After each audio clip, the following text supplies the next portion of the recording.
Christmas Eve. Frost traced thin patterns on the windows, like delicate veins of ice. The fire had long gone out, leaving only a chill in the air. I lay curled on the couch, partly covered by the blanket our twins had stitched together in kindergarten. Little reindeer, crooked and clumsy, sewn with bright red thread.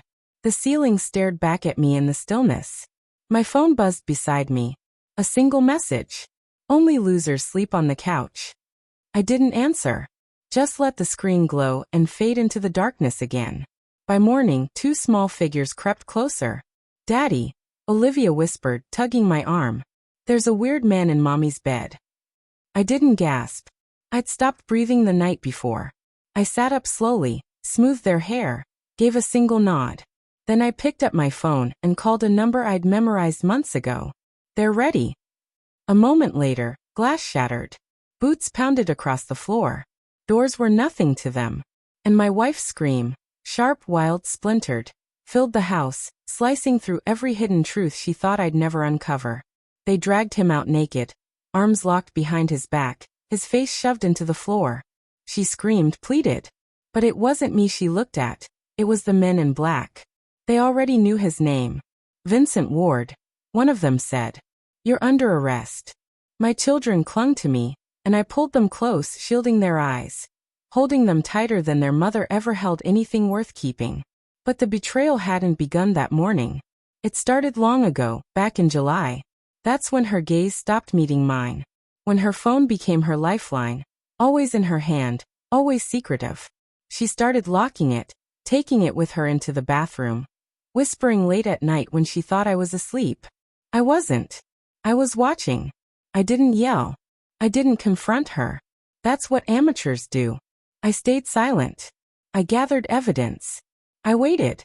On July 12th, she smiled at her screen in a way I hadn't seen in years, the kind of smile that used to be meant for me. That's the night she died in my eyes, not physically, but as my wife, as my partner, as someone I could trust. That's when the plan began. Through her iCloud backups, I found his name James. But that wasn't real. His true identity was Vincent Ward, a federal fugitive with multiple aliases, half a dozen outstanding warrants, and a history of vanishing before sunrise. And she brought him into our home, around our kids. She didn't know I used to work cybercrime for the DOJ. Didn't know I still had contacts.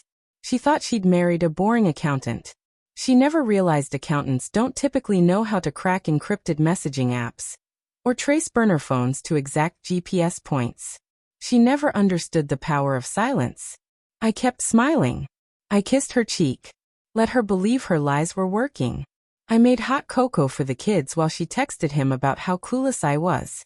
I paid the mortgage, walked the twins to school, and organized every digital footprint they left, every call, every hotel, every late-night visit to our neighborhood.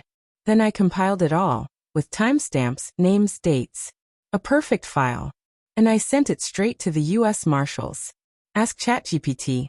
Vincent Ward. Last place seen my home. His next stop? Christmas Eve. A few days before, I had gently asked her if she wanted to take a trip with the kids, maybe somewhere with snow, somewhere quiet. She barely looked up, muttered something about being too busy. Now I understand. Busy making room for deceit. I didn't push it. Instead, I trimmed the tree, wrapped presents for the twins, and tucked away the final detail of my plan in a sealed envelope in my study drawer, marked, "Open only if I vanish." I never meant to disappear. But I knew he would. When he stumbled in that night, reeking of bottom-shelf whiskey and smug certainty, I was already ahead. She believed locking me out of our bedroom gave her power. She mistook erosion for subtlety. She forgot the twins always woke up early on Christmas, always ran to me first. She forgot they adored their father. When the agents hauled him out, his wrists cuffed, her eyes finally found mine. Wide, wet, pleading. "What did you do?" she asked, voice trembling. I tilted my head ever so slightly. "You brought a wanted man into a home with children." "I didn't know," she whispered. "No," I said. "You didn't care." The twins were sobbing. I wrapped my arms around them, shushed them softly, never once looking away as the arrest was confirmed, his face broadcast across every screen, the consequences curling around her like winter frost. By the time the new year arrived, she had left, quietly without argument. Divorce papers already filed. Sole custody awarded before the snow could melt. The judge didn't like lies, especially not from someone who'd shared her bed with a criminal. Her social media vanished. His face was splashed across the news. My attorney was calm and quick. The kids stopped asking about her not long after. People think revenge is loud, fire rage shouting. But no, revenge is deliberate. It's measured.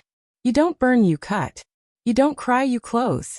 That night, I tucked the twins in beneath a new blanket, one we'd sewn together on Boxing Day. Outside, the snow fell silently, layer by layer on the driveway she no longer used. Somewhere, she was weeping. Somewhere else, he was shackled. And here in this still, quiet house, I stood by the window and whispered just enough for the night to hear. Wolves don't howl when they hunt. They wait. Then they end it.